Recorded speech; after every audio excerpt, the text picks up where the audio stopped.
You had every opportunity to get Terry out of there. You didn't do that. That was your opportunity to say, hey, Alicia, what's up?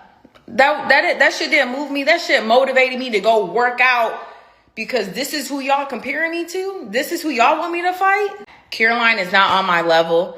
I never ducked no smoke from nobody, but I could never be scared of a C-level person. This is the same girl going around asking how she can beat me, like on some real shit. Needless to say that Alicia Baumgardner was not impressed with Carolyn's performance this past weekend against a common opponent, Terry Harper. Truthfully, I wasn't impressed with it either. But Carolyn's supporters aren't impressed with Alicia's reasoning for putting off that fight. The 505 Way, Shy, a friend of the channel, said, I think it's a bit unfair for AB to say that she's the moneymaker and Carolyn isn't, when Carolyn Dubois just headlined with Harper and pulled 10,000 over here. AB's fighting next week in a 5,600 arena, and it hasn't sold out yet, I don't think. Big up to both, but that fight makes perfect sense for this year. On that much, I happen to agree with Shy. Rico, another friend of the channel, said, absolutely, Shy. They both would do numbers against each other. I don't get why she won't make the fight. It's for a unified title at a higher weight class. Like, damn. Alicia's rationale is that she's holding out hope for bigger fights with bigger names than Katie Taylor and Amanda Serrano, neither of which I think are going to fight Alicia, but you can't really fault her for trying. Though before it becomes about them and before it becomes about Carolyn, it's about Bomi Ray Shin. In a little over a week's time, next weekend on the 17th, that's a Friday, scheduled for 10 3-minute rounds in the women's super featherweight division. In all the ways that Carolyn Dubois' performance this past weekend left her open for criticism, the same could happen to Alicia if she's not careful. Bomi Ray Shin sports a professional record in 19 wins with 3 losses and 3 draws, 10 knockouts, having never been knocked out in 25 professional bouts. To Alicia Baumgardner, who sports a professional record of 17 wins with 1 loss and no draws, 7 knockouts, having never been knocked out in 18 professional bouts. Comparatively, they have a similar number of fights, so this is not some squirrely amateur that Alicia will be facing. And as stated, in all the ways that Carolyn's previous performance has left her open to harsh criticisms, the same could happen to Alicia next week, because Bomi Ray Shin is another common opponent between her and Carolyn, and what will be Alicia Baumgardner's 3rd ring appearance as an MVP fighter. The first was the Jennifer Miranda fight that ended in a decision and didn't impress a lot of people. The second was Layla Boudoir. That one didn't impress a lot of people either. People that are waiting for Alicia Baumgardner to knock these broads out the same way she knocked Terry Harper out way back when. In 2021, her big showdown with her domestic rival in Michaela Mayer back in 2022. While that fight did not end in a knockout, it is singularly the most impressive victory on Alicia's resume so far, but that fight was all the way back there in 2022. We're in 2026. The fight fans want something big, either a big performance that ends in a big knockout, or a big fight with a big name in a Carolyn Dubois, who she's facing Bomi Ray Shin, while not that well known. Could be a banana skin. The reason for it: you saw Ellie Scottney's fight with Mayeli Flores and the aesthetic of that fight, how difficult it was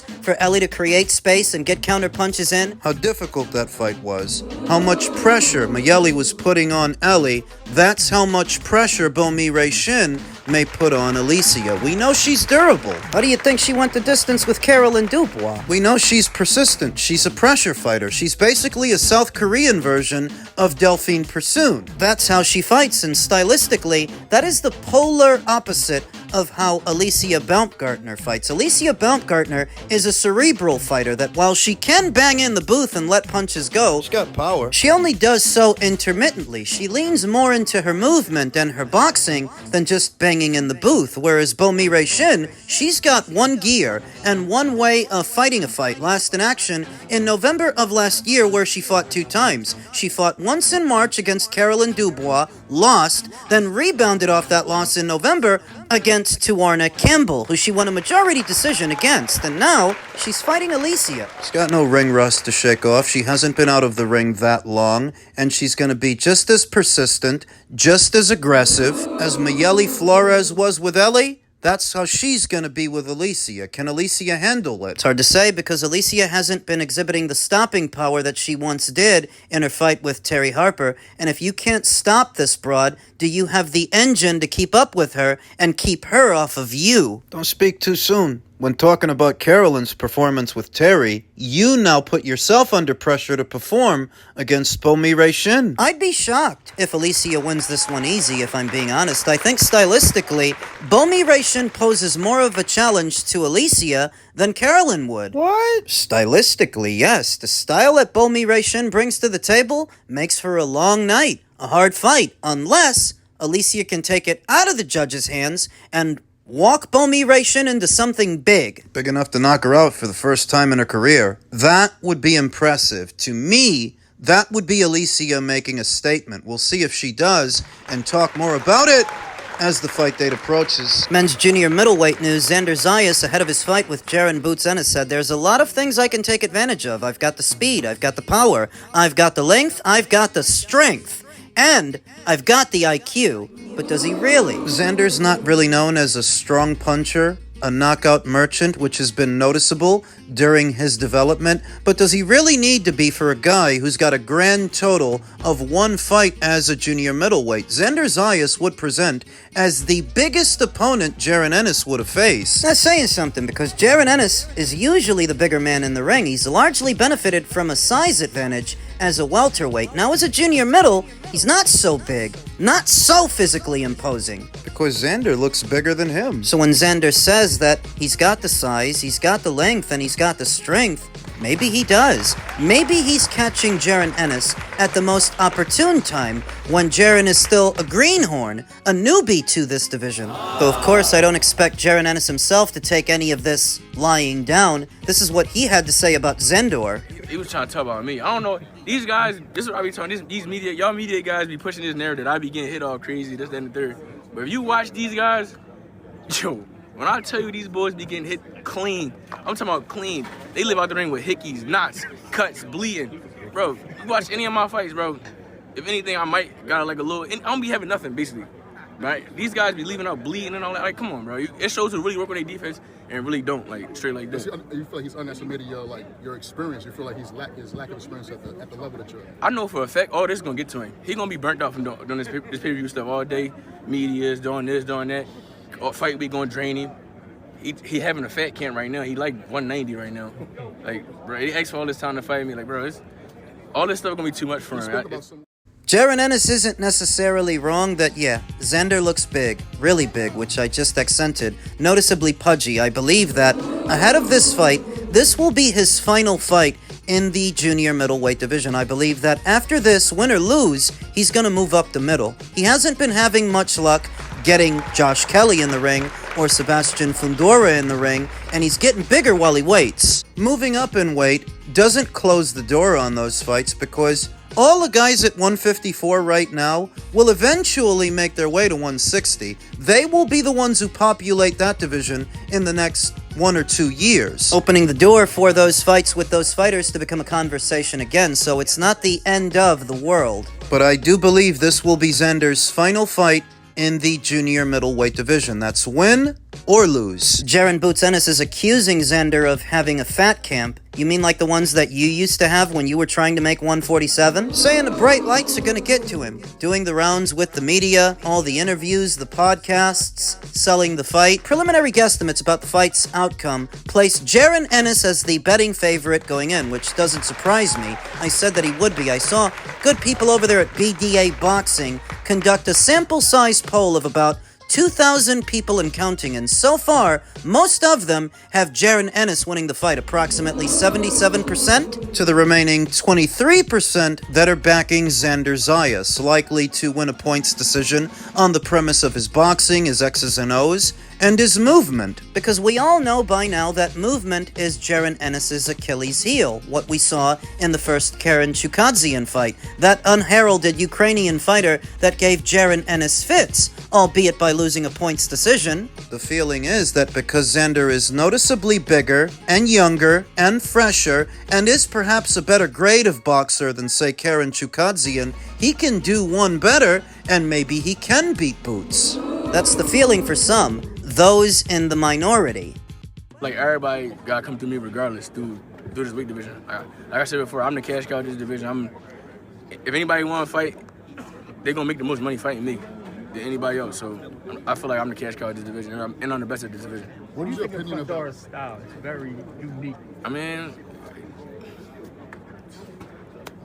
I don't know. Like, he's just tall. He's tall. Like I said, I can watch him, so I can't really sit here and like explain. Like, when the time come, I'll watch him. But as of right now, I just from this little stuff that I be saying, it's like he's just a tall pressure fighter. From the stuff that I be saying. What do you feel about him losing to Keith Thurman, losing to Fundora? What do you feel like Keith Thurman should have did to deal with a guy that tall? Since you're used to dealing with bigger guys. With taller guys, you got to stay in their chest. You got to be in their chest. You got to dog them out, and don't let them get no room to breathe. Basically. Yeah. He's right in his evaluation about how you're supposed to fight a taller fighter, what you're supposed to do, play him close to the chest, but he's wrong in his evaluation about Xander. Xander's not a pressure fighter. He's a boxer. More specifically, a boxer puncher. Just like you, he tends to lean towards different tendencies than, say, Jaron Ennis, but that's what they both are. They're both boxer punchers. One leans more into the boxing, one leans more into the punching. That's Boots. It behooves him to understand that ahead of their June 27th showdown, what kind of fighter he's dealing with and how he's likelier to fight a fight. He also thinks he's the cash cow of the division. How the fuck is that? He just got there. He's had a grand total of one fight at 154. He's the cash cow? Well, he might be, relatively speaking. Now, none of these guys at 154 have proven themselves to be big box office draws. Not yet. But the reason Boots might have an argument for being the cash cow, relatively speaking, is because there is more money behind him than, say, Sebastian Fundora, than Josh Kelly. Sebastian's been on pay-per-view a good number of times and he ain't sold shit. It's not a big draw either. You never heard of big gate receipts for a Sebastian Fundora fight. Josh Kelly, he says that he can sell out a stadium in Sunderland, but I'll tell you what, until he does, he hasn't proven that he's that big a draw. Not yet. Virgil Ortiz, while somewhat known, he's not selling in Texas what Boots is selling in Philly, what Boots sold in Atlantic City. The numbers don't lie. Boots sold more tickets in Philly and AC than Virgil has sold anywhere. So, relatively speaking, none of these junior middleweights are all that big a draw, but the biggest one among them seems to be Boots, save Xander Zayas. Xander yields the greatest potential to become a big draw, but so far he's not there yet. Now, maybe if he beats Boots, he'll have an argument. You could argue that they're neck to neck with each other in terms of marquee value at this time. But that changes dramatically depending on the outcome of the fight. If Boots wins, he really is the cash cow of the junior middleweight division. He would be. The biggest money that the division would kick out would then be tied to a Jaron Ennis fight, more than a Sebastian Fundora fight, more than a Josh Kelly fight or a Virgil Ortiz fight. Yeah. But that sounds more like a projection, a forecast for what could happen than a reality. It's not really a reality yet. We'll see what happens in late June and talk more about it as the fight date approaches. Now it's time for another installment of what is fast becoming the most popular segment here on the channel, Ring IQ Hate Mail. Chris 92507 is back, the Gervonta Davis butt boy. Well, what is it now? Well, in my previous video I mentioned that Keyshawn Davis would have been better off fighting Frank Martin than Nair Albright in a rematch, and I said that because of guys like Chris, because guys like Chris like to pretend that Frank Martin is something special for no other reason than Gervonta Davis fought him. His comment essentially proved me right. He said, Tank has beat more champions than Haney, Shakur, or Keyshandra, while they are all chasing Tank's leftovers. That's funny. Everyone's resume is whack, but Tank's is aging like a fine wine. Is this guy on drugs? No, he's just gay. You're telling me Tank's victory over Mario Barrios is aging like a fine wine? He just lost to Ryan. The same Ryan Garcia who lost to Rolly. The same Rolly Romero who lost to Isaac Cruz. The same Isaac Cruz who just drew with Lamont Roach. The same Lamont Roach that neither Isaac Cruz or Gervonta Davis were able to beat, but was beaten by Jamel Herring. And I'm sure you know who beat Jamel Herring quite easily. I'm sure you know who stopped Jamel.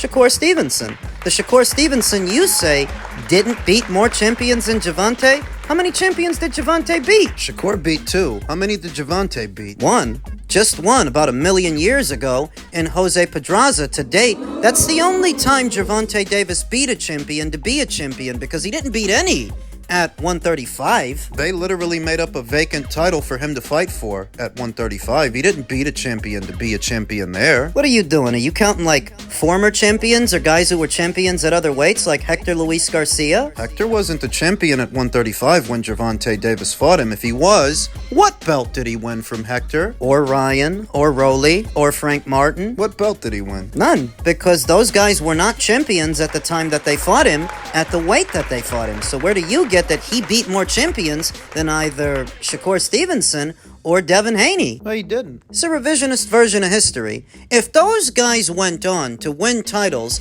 after Gervonta Davis fought them, that doesn't make them champions at the time that he fought them. It's a revisionist version of history. So if you really believed that Gervonta Davis has a better resume than all those aforementioned fighters, you wouldn't have to lie about it. You wouldn't have to pretend that Rolly and Ryan and Isak were champions at the time that he fought them, because you know, like I know, that they weren't. And the only guys those bums have been beating is each other. Because they're all fucking bums. Did Mario Barrios have a belt when he fought him? Yeah, a baby belt. At the time that Mario Barrios held a secondary title, Josh Taylor was the undisputed super lightweight champion. Josh Taylor had all the full titles. Mario's title didn't count. What about Leo Santa Cruz's title? Leo Santa Cruz only had a WBA title because Gervonta Davis dropped his, then he dropped back down and beat him for it. Am I supposed to be impressed? That same Leo Santa Cruz was beaten by Carl Frampton. Not that I expect Chris to know who that is. He's too busy blinded by Gervonta Davis's ballsack to know anything about boxing.